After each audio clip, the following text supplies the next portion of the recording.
बिस्मिल्लाहिर्रहमानिर्रहीम।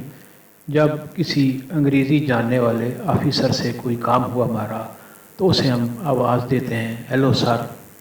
और जब किसी पाकिस्तानी ऑफ़िसर से हमारी कोई गलत हो, कोई काम हो तो कैसे हैं सर जी अस्सलाम वालेकुम। मोहतरम दोस्तों, अस्सलाम वालेकुम व रहमतुल्लाहि व बरकातुहू। प्यारे दोस्तों, आज मैं जिस मौजू पर बात करता हूँ ये मौजू आम फहम है और हर कोई इसे जानता है। प्यारे नाज़रीन, उम्मीद है आप सब खैरियत से होंगे। आज की वीडियो में हम एक नहायत खूबसूरत और बाबरकत ज़िक्र या रब्बना के बारे में बात करेंगे। हम जानेंगे कि इस ज़िक्र का क्या मतलब है, इसकी रूहानी फ़वाइद क्या हैं और इसे किस तरह पढ़ा जा सकता है। नाज़रीन, रब्बना का मतलब है ए हमारे रब, यानी अल्लाह ताला को इस नाम से पुकारा जाता है, यानी अल्लाह ताला को पुकारने का ये अंदाज़ है। कुरान करीम में बेशुमार मकामात पर अंबिया कराम अलैहिस्सलाम और नेक बंदे की दुआ रब्बना के अल्फाज से शुरू होती है। ये अल्फाज बंदे की आजिज़ी, मोहब्बत और अपने रब पर मुकम्मल भरोसे का इज़हार है। जब कोई मुसलमान इखलास के साथ या रब्बना कहता है तो गोया वो अपने रब को पुकार रहा होता है और अपनी तमाम हाजात, परेशानियाँ और उम्मीदें अल्लाह ताला के सामने पेश कर रहा होता है।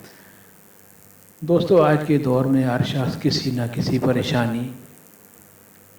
किसी परेशानी में मुब्तला है। कोई रिज़्क़ की तंगी का शिकार है, कोई बीमार है, कोई परेशान है, कोई कर्ज़ों के बोझ तले दबा हुआ है और कोई घरेलू मसाइल की वजह से बेसुकून है। ऐसे हालात में अल्लाह ताला को पुकार ही मोमिन का सबसे बड़ा सहारा है। या रब्बाना का ज़िक्र बंदे को ये एहसास दिलाता है कि इसका रब है जो हर चीज़ पर कादिर है, जो दिलों के हाल जानता है और जो अपने बंदों की दुआएं सुनता है। नाज़रीन, इस ज़िक्र का सबसे बड़ा फ़ायदा ये है कि इंसान के दिल में अल्लाह ताला की मोहब्बत पैदा होती है। जब बंदा बार बार अपने रब को पुकारता है तो उसका दिल रब दुनिया की फ़िक्रों से हटकर अल्लाह की तरफ मुतवज्जह हो जाता है। इस ज़िक्र की बरकत से दिल को सुकून मिलता है, बेचैनी कम होती है और इंसान के अंदर उम्मीद पैदा होती है। जब इंसान ये यकीन रखता है कि मेरा रब मेरी हर बात सुन रहा है तो उसकी परेशानियां हल्की महसूस होने लगती हैं। प्यारे दोस्तों, अगर आपको किसी मुश्किल से मुब्तला है तो रोज़ाना कुछ वक्त निकाल कर अल्लाह ताला को या रब्बना कहकर पुकारें, अपना गुनाहों की माफ़ी मांगें, अपने वालिदैन के लिए दुआ करें और अपनी जायज़ हाजत अल्लाह ताला के सामने पेश करें। एक आसान अमल ये है कि फजर या इशा की नमाज के बाद क़िबला रुख होकर बैठकर 100 मरतबा या रब्बना पढ़ें। इसके बाद दरूद पाक पढ़ें और अल्लाह ताला से अपने दिल की दुआ मांगें। याद रखें, अल्लाह तासीर तादाद में नहीं बल्कि इखलास, यकीन और अल्लाह ताला पर भरोसे में है। अगर दिल हाजिर हो और नीयत खालिस हो तो थोड़ा सा ज़िक्र भी बहुत बड़ी बरकत का सबब बन सकता है।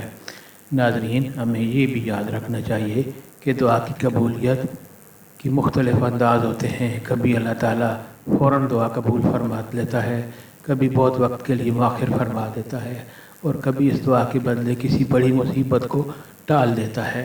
लिहाजा कभी भी मायूस न हों, अल्लाह ताला की रहमत से उम्मीद रखें और मुसलसल दुआ करते रहें।